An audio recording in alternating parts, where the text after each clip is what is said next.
the world is watching in shock.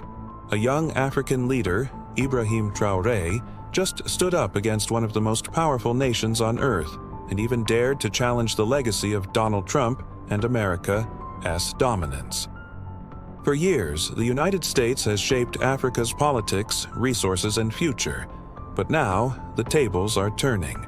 Traoré, the bold, fiery leader of Burkina Faso, is rewriting the script of global power, and Washington is not happy about it. Imagine the audacity of a man barely in his 30s, standing face to face with giants who have ruled the game for decades, saying, "No more." This isn't just politics. This is a storm building across continents. Traoré has become a symbol of defiance. While Trump screams, "America first," Traoré is shouting back, "Africa first." The clash is more than words. It's a collision of two visions for the future. Trump represents raw American power, the global dominance of the U.S., and a ruthless strategy to put American interests above all. But Traoré represents something even more dangerous to Washington: a united Africa that refuses to bow down. His speeches ignite millions of young Africans who are tired of foreign interference, who are tired of exploitation, who want leaders that fight for their dignity instead of selling out to the West. And here's the twist: Washington sees Traoré as a threat. Why? Because his message is spreading. He's not just inspiring Burkina Faso, he's inspiring Mali, Niger, and every corner of the continent that has felt the iron grip of American influence. Suddenly, Africa isn't just a resource hub for the U.S. anymore. It's becoming a battlefield of ideas. A battle between Trump's America and Traoré's vision of liberation. And if you think this fight is small, think again. This is the kind of spark that can set the entire geopolitical order on fire. But make no mistake, America never stays silent. When Trump was in power, he never hesitated to use threats, tariffs, or sanctions to crush anyone who stood in his way. Now, with Traoré's rise, the question is clear. Will the U.S. try to silence him the same way they've silenced others? Or will Trump himself, if he returns in 2024, make Traoré his next target? One thing is certain: this showdown is coming. Because when a leader in Africa says no to Washington, history shows the U.S. doesn't just sit back. They push back hard. Think about it. For decades, America controlled global narratives. Who is a hero? Who is a villain? Who deserves sanctions? Who deserves support? But Traoré is breaking that script. He doesn't play by their rules. He speaks directly to his people, to the youth, to the ones who are hungry for change. And in doing so, he's creating a movement that no amount of American propaganda can fully stop. This is exactly why Washington is nervous. Because once millions of young Africans believe they can stand without the West, the whole empire starts to shake. Now, imagine this scenario.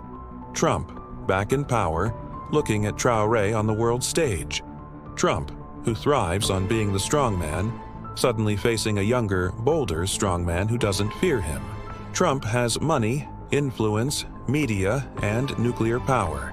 But Traoré has something America can't buy: the raw, unstoppable energy of a generation that refuses to kneel. This isn't just politics anymore. It's theater. It's drama. It's two men, two continents, two destinies colliding in front of the entire world. And here's where it gets even darker. History tells us what happens when leaders rise up against American dominance: coups, assassinations, sanctions, smear campaigns. The question is, will Traoré survive the pressure? Or will he become the next target of a system that crushes anyone who dares to dream of independence? Because make no mistake, Washington doesn't fear Traoré as a man. They fear what he represents. He represents the end of the old order. And once that door is open, it can't be closed. But here's the shocking twist that nobody saw coming. Traoré isn't backing down. Instead, he's building alliances. He's talking with Russia. He's strengthening ties with China. He's finding partners who also challenge U.S. dominance. Suddenly, America isn't just fighting one man. it's fighting a new world order. And if Trump comes back, this could explode into one of the most dramatic power struggles of the century. Because Trump wants America to be the only empire, but Traoré wants Africa to rise as an equal power. The countdown has begun. Will America crush the fire of Africa's youngest revolutionary? Or will Traoré's movement ignite a new era where Washington's grip finally slips? One thing is certain: the storm is coming. The world is shifting. And when Trump and Traoré finally collide, it won't just be a political battle. It will be the fight that defines the future of power itself. The world is standing at a crossroads. A young leader from Africa has shaken the tables of global power, and his name is Ibrahim Traoré. At just 36 years old, he has risen from the heart of Burkina Faso to become the face of resistance against Western influence. His rise is not just political, it's revolutionary. And what makes this story explosive is that Traoré Niumes defiance has caught the attention of the United States, a nation that has long seen Africa as its playground. But this time, Washington is not facing an old, weak leader. This time, they are facing fire itself. For decades, the United States has positioned itself as the global referee, the empire that dictates who wins and who loses. And when Donald Trump came to power, his America First policy only doubled down on this arrogance. Trump made it clear: if you are not serving American interests, you are the enemy. But Traoré flipped the script. He looked at his people, looked at his continent, and declared, "Africa first." Imagine the shockwaves that sent through Washington. Imagine how Trump himself would react to a young African leader boldly rejecting the dominance of the U.S. This isn't just politics anymore. This is war of ideas, a clash of titans, Trump's America versus Traoré's Africa. But what makes this story terrifying for the U.S. is the speed of Traoré's influence. In a short time, he's managed to unite voices from Mali, Niger, and across the Sahel. Young Africans, tired of decades of manipulation and exploitation, see him as a hero. His words are raw, his message is simple: we will not kneel. And that terrifies Washington. Because once people stop kneeling, they start rising. And when Africa rises, the entire global order begins to collapse. Now, picture this: Donald Trump, back in the White House, sitting in the Oval Office, looking at the growing influence of Ibrahim Traoré. Trump, a man who thrives on power plays, who bullies leaders into silence, suddenly facing someone who isn't afraid.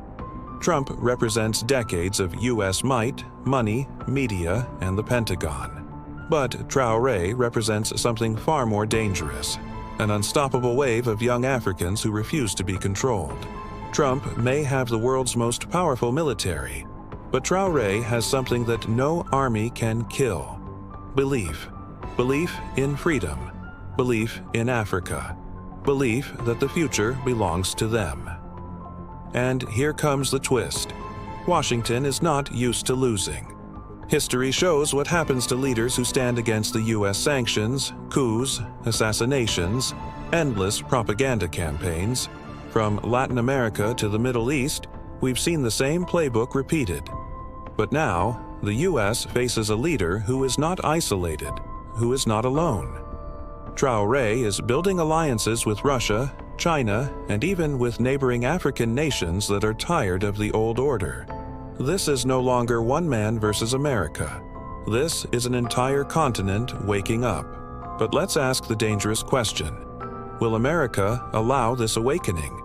Or will Trump, if he returns to power, unleash the full weight of U.S. influence to crush Traoré? Because make no mistake, Washington has never tolerated open rebellion for long. Yet, here's the difference. Traoré is not just fighting for himself. He is fighting for millions. He is becoming a symbol. And symbols cannot be killed so easily. Even if America strikes, even if Trump attacks, the spirit of defiance will live on. That's what makes this moment historic. Think about the irony here.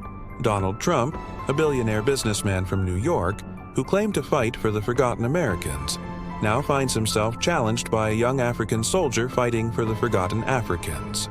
Two men, two visions, two revolutions, but only one future. Trump wants America to rule the world, but Traoré wants Africa to finally rise as an equal power.